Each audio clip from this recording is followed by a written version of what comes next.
Hello to everyone, welcome to our channel. Friends, last video में हमने ये सीखा था कि किसी भी संख्या का वर्ग कैसे निकालते हैं, और वो वर्ग हमने पढ़ा था 1 से लेके 1000 तक का। ये पूरा रेंज हमने कवर किया था कि अगर कोई भी संख्या का वर्ग निकालना हो, ठीक है, जो कि 1 से 1000 तक के बीच में आती है, जो कि मैक्सिमम रेंज है, वहां तक के क्वेश्चंस को आप सॉल्व कर सकते थे। जिन बच्चों ने प्रीवियस वीडियो नहीं देखा है वो पहले प्लेलिस्ट में जाकर प्रीवियस वीडियो को देखें, ताकि आप चीजों को बहुत अच्छे से समझ पाएंगे। ठीक है, चलिए।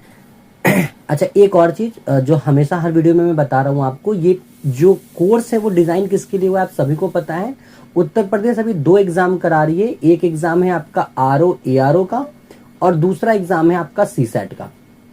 तो ये दोनों कोर्स को ध्यान में रखते हुए, ये दोनों एग्जाम को ध्यान में रखते हुए हमने कोर्स डिजाइन किया है। तो आप रिलैक्स होकर वीडियोस को अच्छे से समझिए, देखिए, और होप सो कि आपका रिजल्ट अच्छा रहे। चलिए बढ़ते हैं आज की वीडियो की तरफ। अब आज हम कुछ ऐसे कॉन्सेप्ट्स और समझेंगे जो स्पेसिफिक होते हैं। ठीक है, जैसे कि अगर आप देखेंगे तो यहाँ पे मैंने जितने भी नंबर्स लिए हैं उनके इकाई स्थान पे, मतलब यूनिट डिजिट पे क्या लिखा हुआ है, 5 लिखा हुआ है। उनके यूनिट प्लेस पे यानी कि इकाई स्थान पे क्या लिखा हुआ है, 5 लिखा हुआ है। अगर ऐसे नंबर्स होते हैं तो इनका वर्ग कैसे निकालते हैं। देखो, सबसे पहले क्या करना है, जो कि यूनिट प्लेस है यानी कि इकाई स्थान है, उसका स्क्वायर निकाल लो। तो 5 का स्क्वायर कितना होता है, आप कहोगे 25 होता है। कितना होता है, 25 होता है। ठीक है, अब जो भी रेस्ट ऑफ द डिजिट बच गया, यानी कि जो भी आपके पास अब संख्या बच गई है, उस संख्या में 1 जोड़ दो। तो बचा कितने पास है, हमारे पास 1 बचा है। कितना बचा है, 1 बचा है। इसमें क्या कर दो, 1 जोड़ो और दोनों को गुना कर दो आपस में। ठीक है, जो संख्या थी वो और उसको 1 कदम और बढ़ा दो या 1 जोड़ दो, जैसा भी कह सकते हो, और उनके बीच में क्या कर दो, गुना कर दो। तो 2 एकम 2 कितना होता है, 2 होता है, और लास्ट में 25 था तो 225 इसका वर्ग होगा। ठीक है, मैं वापस से समझाऊं, मैंने क्या कहा, मैंने कहा कि अगर मान लीजिए मैं 15 का वर्ग निकाल रहा हूं, तो 15 के वर्ग में इकाई स्थान पे, क्योंकि 5 है, ये कॉन्सेप्ट सिर्फ उसके साथ लगेगा जिसके इकाई स्थान पे क्या होना चाहिए, 5 होना चाहिए। तो जैसे इसके इकाई स्थान पे 5 है, तो 5 का वर्ग कितना हो गया, 25। इसको सिंपली लिख दो, 5 का वर्ग कितना हो गया, 25। अब 5 को अगर मैं स्किप कर दूं, मैं थोड़ी देर के लिए 5 को स्किप कर देता हूं, इसको स्किप कर देता हूं, तो मुझे दिखेगा कितना, मुझे सिर्फ 1 दिखेगा, और 1 के बाद का जो अगला टर्म होता है वो क्या होता है, 2 होता है। तो 1 गुना 2 का मान कितना होगा, 225। 1 गुना 2 का मान कितना हो जाएगा, 225 हो जाएगा। ठीक है, चलिए वही लॉजिक यहां लगाते हैं। जैसे ये हमारा 35 है, अगर मैं 35 का वर्ग निकाल रहा हूं, यानी कि 35 का वर्ग निकाल रहा हूं मैं, तो इस 5 को हटा देंगे, 5 का वर्ग कितना हो जाएगा, 25। 3 के बाद अगला संख्या कौन होता है, 4। 4 गुना 3 कितना हो जाएगा, चलती है 12। 1225 इसका वर्ग होगा। ठीक है, कैसे निकाला बच्चा, सबसे पहले हमने 5 का वर्ग निकाला जिसका मान हुआ 25, और जो संख्या बच गई वो संख्या क्या बची, 3। 3 में 1 जोड़ेंगे 4, चलती कितना हो जाएगा, 12। तो 1225 इसका आंसर होगा। ठीक है, 75 का निकालेंगे, तो 75 के लिए देखिए, तो 5 का वर्ग कितना हो जाएगा, 25। इस 5 को छोड़ दीजिए, कितना हो जाएगा, 25। 7 के बाद 8 आता है, कौन, 8 आता है, 8 सतह कितना हो जाएगा, 56। 5625 इसका आंसर हो जाएगा। ठीक है, अब जैसे 125, अब अभी तक हमने 2 अंकों की संख्या की, अब जैसे 3 अंकों की संख्या, तो इसमें भी सेम लॉजिक लगाना है। 5 को स्किप कीजिए, 5 का वर्ग कितना हो जाएगा, 25। अब 12 यहां पे एज्यूम करना है, जो कि पूरा का पूरा नंबर लेना है। 12 के बाद अगला कौन आता है, 13। तो 12 गुना 13 कितना होता है, 156 होता है। कितना होता है, 156। तो इसका आंसर कितना हो जाएगा, 15625। यानी 125 का वर्ग कितना होता है, 15625। ठीक है, आप सभी को पता ही होगा कि ये लास्ट क्वेश्चन तो बचा है, वो आपके लिए बचा होगा। तो इस क्वेश्चन का जवाब आपको सॉल्व करना है कि 195 का वर्ग कितना होना चाहिए। तो आज की वीडियो का जो पहला पैटर्न था उसमें यह था कि अगर मुझे किसी भी संख्या का वर्ग निकालना है जिसके इकाई स्थान पे क्या लिखा होगा, 5, यानी यूनिट डिजिट पे क्या लिखा होगा, 5, तो उसका वर्ग यानी उसका स्क्वायर कैसे निकालते हैं। ठीक है, चलिए बढ़ते हैं अगले पैटर्न पे। अब यहां पे जो आप पैटर्न देख रहे हैं ये कुछ स्पेसिफिक पैटर्न है। स्पेसिफिक पैटर्न कहने का मतलब, अगर मैं स्टार्टिंग के 3 क्वेश्चंस को देखूं तो ये सिर्फ 3 का बना हुआ है। ठीक है, अगले 3 क्वेश्चन को देखूं तो ये सिर्फ 6 का बना हुआ है। ठीक है, और अंतिम के इन क्वेश्चनों को देखूं तो ये सिर्फ 9 का बना हुआ है। तो मतलब जो भी मैं पैटर्न समझाने वाला हूं ये स्पेसिफिक किसके लिए है, 3 के लिए, 6 के लिए और 9 के लिए। 3 के लिए, 6 के लिए, 9 के लिए। मतलब ऐसी संख्या जो सिर्फ 3 की बनी हो, ऐसी संख्या जो सिर्फ 6 की बनी हो, या ऐसी संख्या सिर्फ 9 की बनी हो, उसके लिए ये पैटर्न यूज होता है। ठीक है, अब जैसे मान लीजिए मुझे किसी ने कहा कि 333 का वर्ग निकालो, 333 का वर्ग निकालो, तो ये कैसे निकलेगा? देखो इसमें से किसी एक 3 को मान लेते कि चलो कैंसिल आउट कर देते, तो एक 3 हटा दो, तो एक 3 का वर्ग कितना होता है? तो आप कहोगे 9 होता है। एक 3 का वर्ग कितना होता है? अगर मैं 3 का वर्ग पूछूं तो कितना होता है? 9 होता है। ठीक है, 3 का वर्ग कितना होता है आपके लिए? 9 होता है। लेकिन अब आपको ध्यान रखना है, आपको सिर्फ 9 नहीं लिखना है।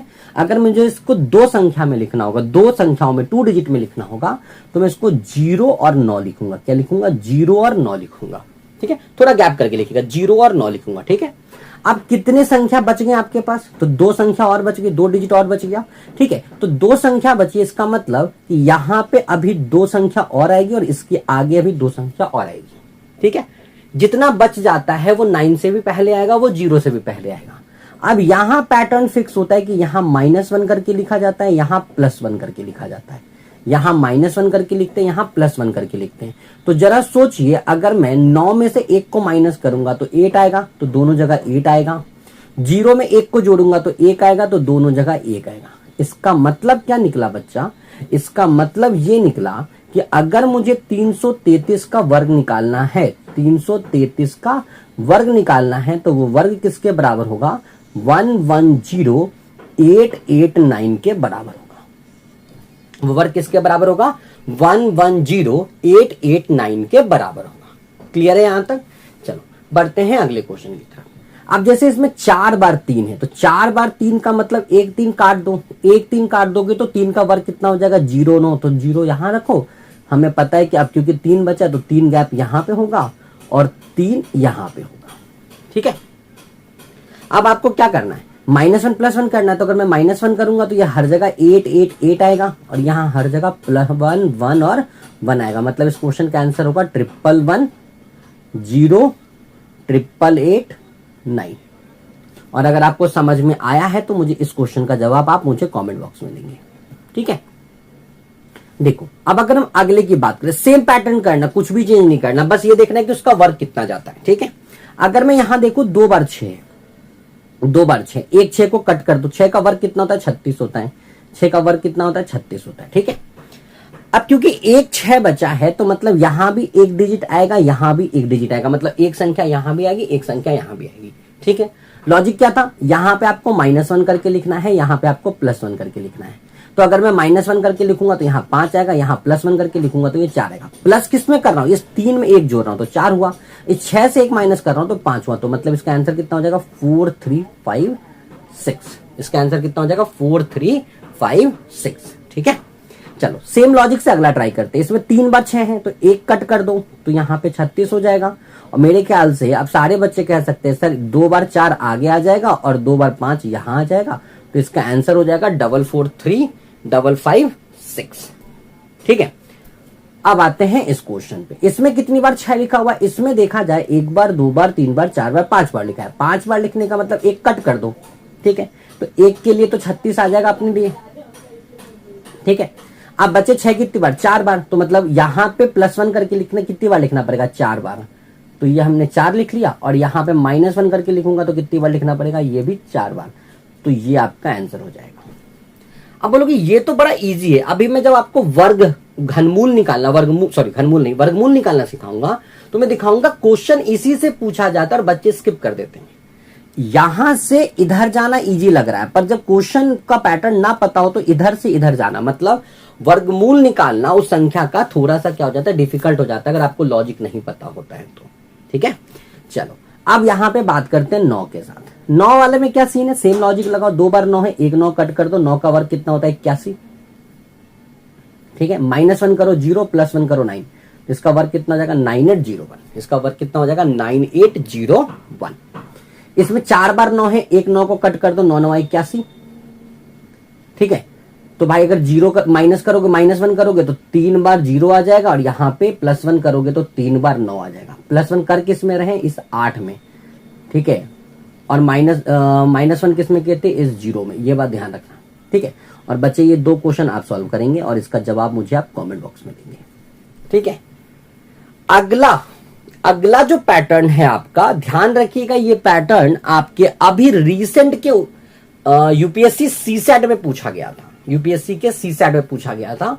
लॉजिक पता होता तो बच्चा माइनर सेकंड देखते हुए जवाब दे देता, नहीं पता होगा तो फिर दिक्कतें आएंगी। पहले हम समझते हैं, फिर हम देखते हैं क्वेश्चन क्या पूछा था। ठीक है, अब ऐसी संख्या जो सिर्फ एक की बनी हो, ऐसी संख्या जो सिर्फ एक की बनी हो, उसका वर्ग कैसे निकलेगा।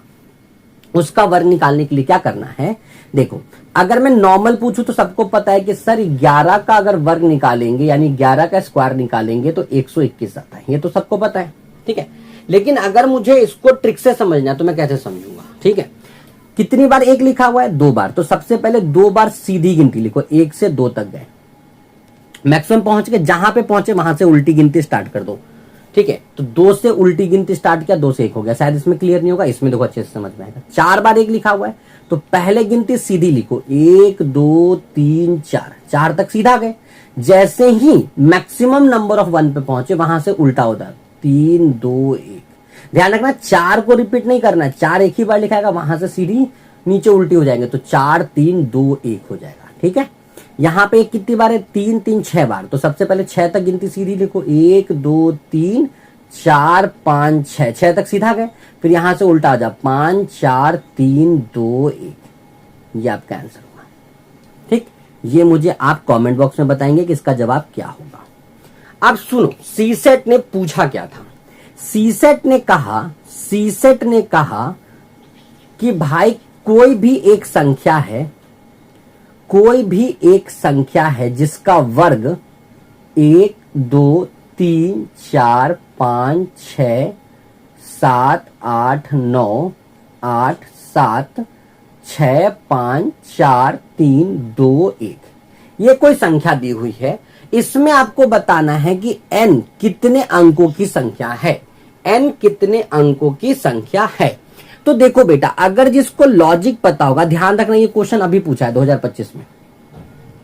ठीक है, अगर मैं पूछूं कि इस क्वेश्चन का अगर किसी को लॉजिक पता होगा, सीधा बोलेगा सर गिनती कहां तक सही लिखी हुई है, 1 से लेकर 9 तक, उसके बाद तो डिक्रीज हो गया, मतलब यहां पे 1 2 3 4 5 6 7 8 9, ये इसका वर्ग है।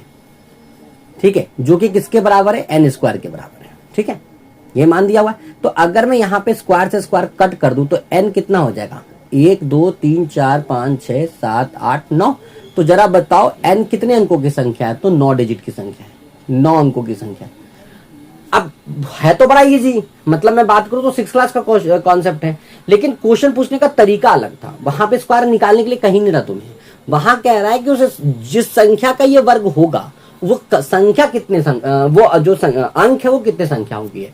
ठीक है, जिस संख्या का ये वर्ग है, ठीक है, जिस नंबर का ये स्क्वायर है उसमें डिजिट्स कितने हैं वो पूछा जा रहा है आपसे। तो थोड़ा सा क्वेश्चन को समझोगे तो बनाना हमारे लिए क्या हो जाता है, बहुत ज्यादा सिंपल हो जाता है। तो मेरे ख्याल से चीजें अब आपको थोड़ी बहुत तक क्लियर हो गई होगी। तो इस वीडियो में गाइस इतना ही। अगले वीडियो जो हम आपके साथ लेके आएंगे उसमें हम ये सीखेंगे कि किसी भी संख्या का घन कैसे निकालते हैं। तो आज के लिए इतना ही guys, thank you so much.